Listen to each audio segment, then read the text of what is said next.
L'alliance entre les Abbassides et les Carolingiens est un épisode historique fascinant qui s'inscrit dans le contexte complexe des relations entre l'Occident chrétien et le monde musulman au début du Moyen Âge. Bien qu'il ne s'agisse pas d'une alliance formelle, il y a eu des relations diplomatiques entre ces deux puissances. Voici une exploration détaillée des circonstances, des acteurs, des objectifs et des conséquences de ces interactions. Contexte historique. Deux grandes puissances du Moyen Âge. Au Vième siècle, deux grands empires dominaient respectivement l'Occident et l'Orient. 1. Les Carolingiens. Sous Charlemagne, roi des Francs puis empereur en 800, les Carolingiens cherchaient à consolider leur pouvoir en Europe occidentale et à s'imposer comme les protecteurs de la chrétienté. 2. Les Abbassides. Cette dynastie musulmane, après avoir renversé les Omeyyades en 750, gouvernait un vaste empire s'étendant de l'Espagne à l'Asie centrale. Leur capitale, Bagdad, était un centre intellectuel, culturel et commercial. Malgré des différences religieuses fondamentales, chrétienté et islam, les deux empires avaient des intérêts communs et partagés. Les circonstances et motivations de l'alliance. 1. Un ennemi commun. Les Omeyyades de Cordoue. Après la chute des Omeyyades en 750, un prince omeyyade, Abd al-Rahman Yer, s'échappa en Espagne, à l'Andalus, où il fonda un émirat indépendant à Cordoue, en 756. Les Omeyyades de Cordoue étaient des rivaux des Abbassides qui cherchaient à les affaiblir.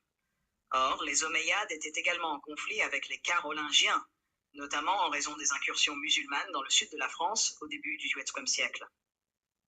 Cela créa un terrain d'entente entre Abbassides et Carolingiens, qui partageaient un intérêt à contenir l'expansion des Omeyyades d'Espagne. 2. Les ambitions diplomatiques de Charlemagne. Charlemagne cherchait à établir sa suprématie en Europe, mais aussi à renforcer son prestige à l'échelle internationale.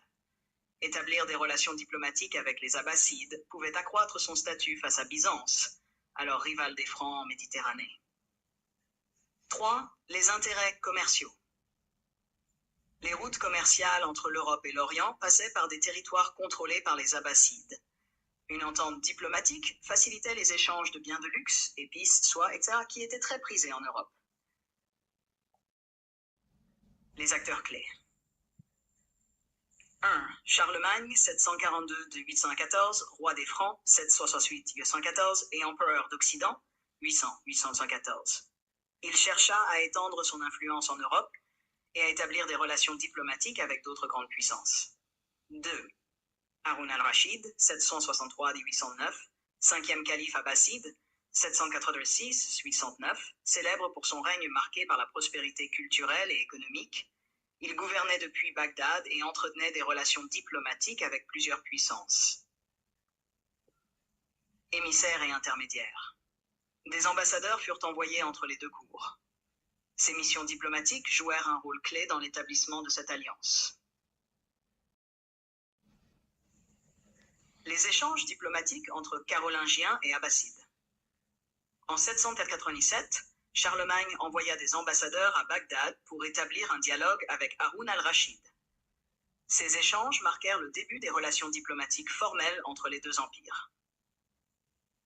Haroun al-Rachid répondit favorablement et envoya à Charlemagne des présents somptueux en signe de respect, notamment un éléphant nommé Abul Abbas qui devint célèbre dans l'empire carolingien, une horloge en bronze très sophistiquée pour l'époque qui témoignait de l'avancée technologique des Abbassides.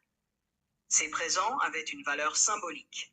Ils manifestaient le respect mutuel et les relations de prestige entre les deux souverains.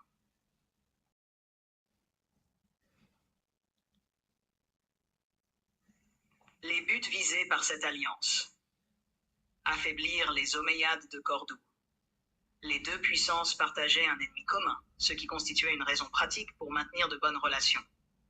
2. Renforcer le prestige mutuel.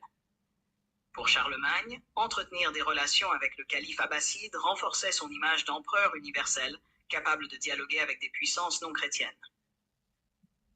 Pour Haroun al-Rachid, s'allier, indirectement, à Charlemagne servait ses intérêts face à son rival omeyyade. Faciliter les échanges commerciaux et culturels. le développement des routes commerciales et la circulation des savoirs, scientifiques, médicaux, philosophiques, étaient également des objectifs implicites. 4. Protection des pèlerinages chrétiens en Terre sainte. Les Francs cherchaient à garantir la sécurité des pèlerins chrétiens se rendant à Jérusalem, alors sous contrôle abbasside. Les conséquences de cette alliance. 1. Renforcement du prestige de Charlemagne.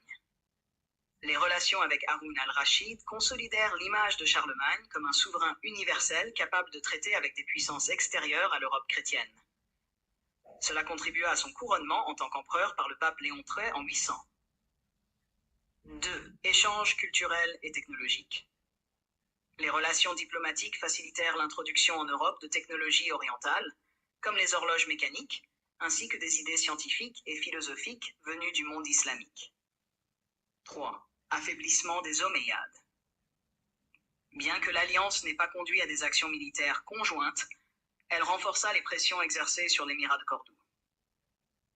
4. Symbolisme de tolérance et de dialogue. Ces relations entre un empire chrétien et un califat musulman montrent que des échanges pacifiques et diplomatiques étaient possibles, même dans un contexte de profondes différences religieuses.